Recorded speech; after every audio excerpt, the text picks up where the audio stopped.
welcome a special guest here at East Fremantle Oval today. She's one of Australia's most accomplished marathon swimmers, member of the Victoria Park Sporting Walk of Fame. At 14, she won the Rottnest Island Swim. The same year, she won the silver medal at the Australian Open Water National Championships.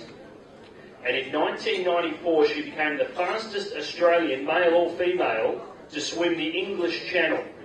And in 1995, she was part of the Pan-Pacific team, the Australian team at the Pan-Pacific Championships, which won gold. Ladies and gentlemen, please welcome Tamara Bruce. Quite a list of achievements I read out there. What actually stands out in your career as the best moment? Probably the English Channel. Only because it wasn't so much a race, but a race for myself. I missed the Australian team that year, so the best thing we decided to do was the English Channel. Not many Australians had done it at the time, so we went over to break the world record, which had stood since 1979, which was 7 hours 40, which was held by Penny Lee Dean from the USA, so another female swimmer. And no other person had been under 8 hours since her, since 1979. So we went over to break the world record and I missed it by 13 minutes. What about the Rottnest Island Swim in particular? We know that so well here locally. How many times did you win that one? I've won that 5 times, but I've swum that solo 10 times. When I did my first crossing at 14, I thought, I'll do 10, not thinking I'll ever retire or something would happen that would stop me from doing them. So I did 5 very unfit crossings. So after I retired, I thought I'll just do it. A few times I swum it, and I literally had done no swimming in the pool for about 12 months. So. Wow, it's extraordinary. You were just 14 when you first won the Rottnest Island Swim, and only 16 when you won the English Channel Swim, or the fastest Australian male or female. Are athletes born to succeed? I don't know. I guess I come from a sporting background. My dad's a professional swim coach, been on the Olympic team in 2004.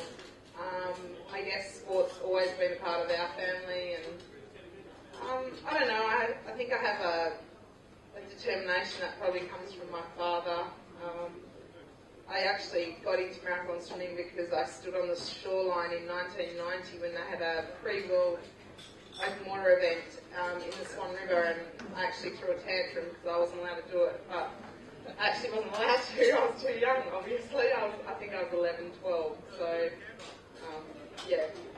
from that moment on, my dad said, well, as soon as you're old enough, I'll put you in the first marathon swim that comes up, which was Sydney Harbour in 1991.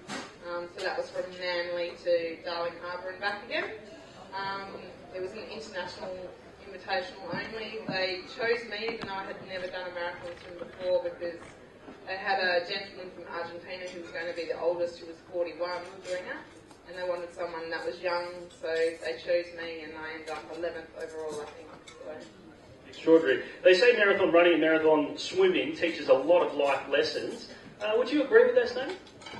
I think so. I guess you have to train a lot to do either one. So I'm actually training at the moment to do a marathon run, so that should be interesting. I know at least I can swim for 7 hours. I'm sure I can walk for that long if I have to, or run for that long. But I think it does. I think it teaches a lot of discipline, determination, lots of ups and downs, which you pretty much get in life in general. So it's never all smooth sailing. It never is in sport in any sense of the word. And you've also coached as well. Are you still involved in grassroots at all with marathon swimming? I just got back from New York about 4 weeks ago. I went over there for a conference, for Open Water Conference, which was interesting. It's the fastest growing sport, as in swims being started in the world. There's apparently like 3,000 events per year being started for not so much marathon swimming, but open water swimming. So, yes, pretty phenomenal. All right, let's talk about footy. Are you a footy fan? I am a big footy fan. And who do you go for? Well, I go for Eagles, for AFL. I have a soft spot for the Gold Coast Suns, because you always like an underdog. had a little bit to do with Guy McKenna when I was doing my cross training, so yeah, I have a bit of a soft spot for them, but pretty much an Eagles fan. I'm an East Fremantle fan, actually. That's how. Yeah. You get a few more applause there. So, Eagles or Dockers tomorrow? Eagles. And East Fremantle or East Perth today? East Fremantle. That's not bad. Ladies and gentlemen, please thank Tamara Bruce.